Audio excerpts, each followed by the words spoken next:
Allan, what?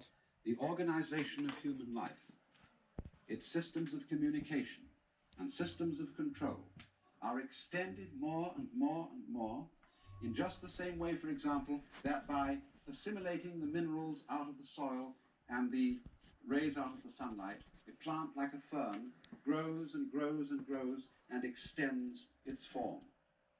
And in this way, its organization prevails. Now then, you see, if you take this task of what we call the conquest of nature, the task of making order victorious over chaos or randomness, if you take this seriously, you will look upon it as warfare. And you will firmly believe that the most urgent thing that there possibly can be is to make order prevail over randomness, to make good prevail over evil, to make life prevail over death.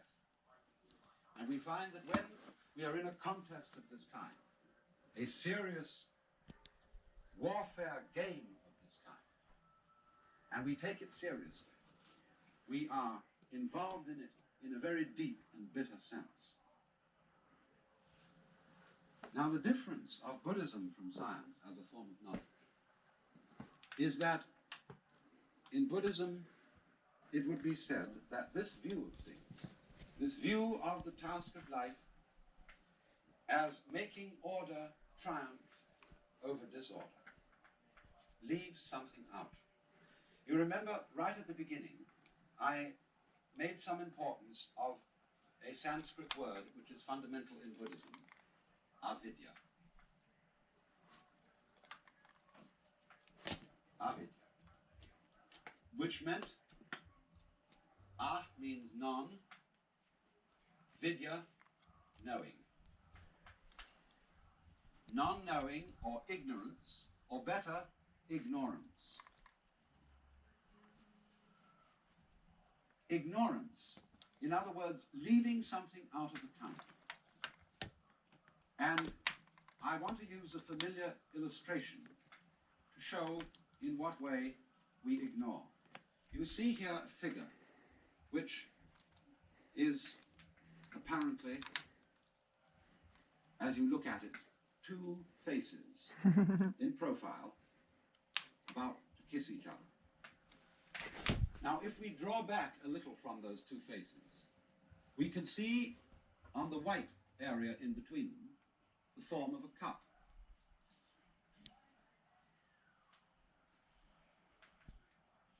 But the interesting thing about this is that as you look at it, you will either be able to see the form of the cup or the form of the two faces in profile, as it were about to kiss each other. You can alternate them between them very rapidly, but you will not be able to see them both that way at the same time. In other words, either the white must be the background and the black the figure on the ground, or else the black must be the background and the white cup showing up on it. And so in this way, we are unable to see, really, we can think it. After a while, we can get accustomed to the idea that the figure and the ground, the black and the white, are mutually necessary to each other. In that figure that I showed you, you could say both the cup with the stem and the two faces are there. But our ideas about them, our concepts, are mutually exclusive, and we cannot see them both at the same time. And in the same way, in this figure that I drew, we either see the sawn-off stumps or the bear claws. It's difficult to see this figure both ways at the same time. And so, also, just as we see one and not the other, so we identify ourselves. After all, when you're looking at the white figure in that illustration, which is the cup, you, as it were, identify with the cup. When you look at the two faces, you identify with the profile. So in the same way, when we experience the world around us, we identify with the subject, the knower. We don't identify with what we see. But as a matter of fact, if there is nothing seen, there is no experience of a seer. If there is no seer, there is no experience of anything seen. They both go together in the same way as the black and the white. And this idea that the yes and the no, the black and the white, the inside of a class, say we draw a square as representing fundamentally the idea of class. I can't have a square which doesn't have both inside and outside. They go together. And in Buddhism, this going together is called shunya. Although this is often translated void, it means that the inside of the square cannot exist, is void without the outside, the subject without the object, the black without the white. And this, of course, is represented in this fundamental Chinese figure of the yang, or the positive principle, and the yin, or the negative principle, like two fishes, constantly circulating, going round and round and round and round in the alternations of life. Now, the question is, are these two fishes involved in a fight? Is the white one eating up the black one, and the black one trying to eat up the white one? If that is the situation, then, of course, life is fundamentally nothing but a grim contest. If this one up here is the good fellow, and this one is the bad fellow, if this is order and this is chaos, then a fight goes on between them. And that's largely the way in which our technology has interpreted man's situation as against nature. This is man, the white, the good fellow. This is nature, the dark, the bad fellow. And the white one has got to eat him up. But what happens if the white fish succeeds in eating up the dark fish? The white fish disappears as well as the dark one, because the white one is only there in relation to the dark. So then, if these two fishes, as it were, wake up, if this one wakes up and this one wakes up, which is called awakening, they realize they're one.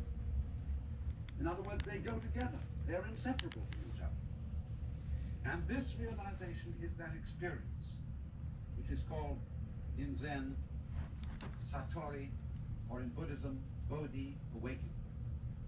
This sudden dawning on our hearts that life is not really a contest to make yes triumph over no, to make the positive triumph over the negative.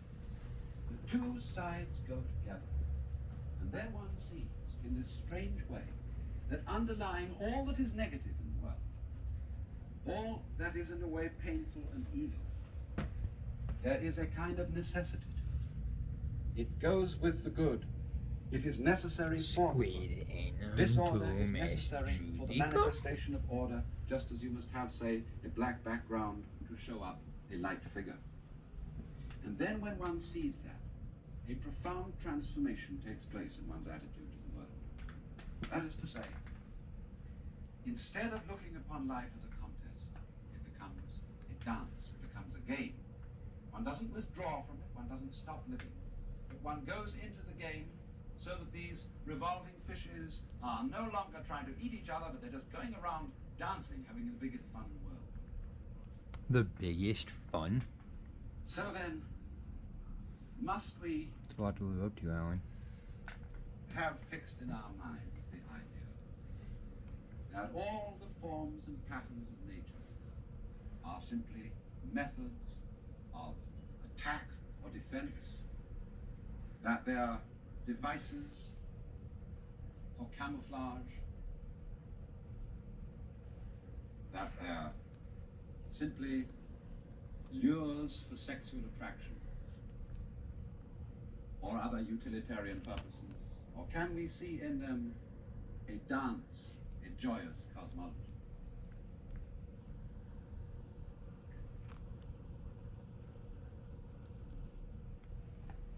Probably.